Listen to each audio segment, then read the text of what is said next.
సింగరేణి పరిరక్షణ కోసం CPM party చేపట్టిన బస్సు యాత్రను జయప్రదం చేయాలని సిపిఎం జిల్లా కార్యదర్శి బంధు సాయిలు ప్రజలకు పిలుపునిచ్చారు. ఎలాంటి వేలం లేకుండా బొగ్గు బ్లాక్లను సింగరేణికే అప్పగించాలని డిమాండ్ చేస్తూ సిపిఎం ఆధ్వర్యంలో చేపట్టే సింగరేణి పరిరక్షణ బస్సు యాత్ర వాల్ పోస్టర్లను ఆదివారం నాయకులు రిలీజ్ చేశారు.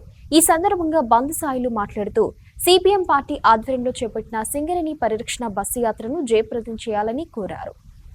నిరసిస్తూ అదేవిధంగా సింగరేణిలో ఉండే బొగ్గు బ్లాక్లను సింగరేణికే కేటాయించాలని చెప్పి డిమాండ్ చేస్తూ ఈ పోస్టర్ రిలీజ్ చేస్తూ ఉన్నాం. ఆగస్టు 1వ తారీఖున సింగరేణి పరిరక్షణ పేరుతోని బస్సు యాత్ర సిపిఎం పార్టీ ఆధ్వర్యంలో చేరుకుంటుంది. 2వ తారీఖున సింగరేణి మైన్స్ అదేవిధంగా సింగరేణి ప్రాంతంలో ఉండే కాలనీలన్నింటినీ బస్సు యాత్ర పర్యటిస్తుంది. సాయంత్రం అంబేద్కర్ బొమ్మ కాడ 4 గంటలకు హనుమాన్ల గుడి నుంచి అంబేద్కర్ బొమ్మ దాకా ర్యాలీ, సాయంత్రం 4 గంటలకు కార్నర్ మీటింగ్ ఏర్పాటు చేస్తూ ఉన్నాం. దానంతరం కార్ల్ మార్క్స్ కాలనీలో కార్నర్ మీటింగ్ ఏర్పాటు చేస్తూ ఉన్నాం.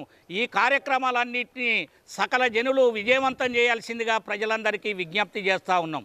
మోడీ సర్కార్ అధికారంలోకి వచ్చిన తర్వాత ఇప్పటికే కేంద్ర ప్రభుత్వం వాటా 49%, రాష్ట్ర ప్రభుత్వం వాటా 51%. అయితే 49% వాటాలో అనేక వాటాల్ని ప్రైవేటోళ్ళకు అమ్మింది. ఇప్పటికే సత్తుపల్లి కానీ కోయగూడెం ఓసీపీలను ప్రైవేటోళ్లకు అప్పగించిండు మోడీ సర్కారు.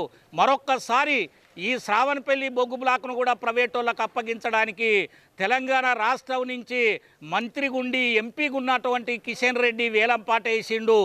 ఆ వేలంపాటను వెంటనే నిలుపుదల చేయాలని, సింగరేణి ప్రాంతంలో ఉండే అటువంటి బొగ్గు బ్లాకులన్నింటినీ సింగరేణికే కేటాయించాలని, అదేవిధంగా దేశవ్యాప్తంగా 61 బొగ్గు బ్లాకులను బీజేపీ సర్కారు వేలం వేస్తూ ఉంది.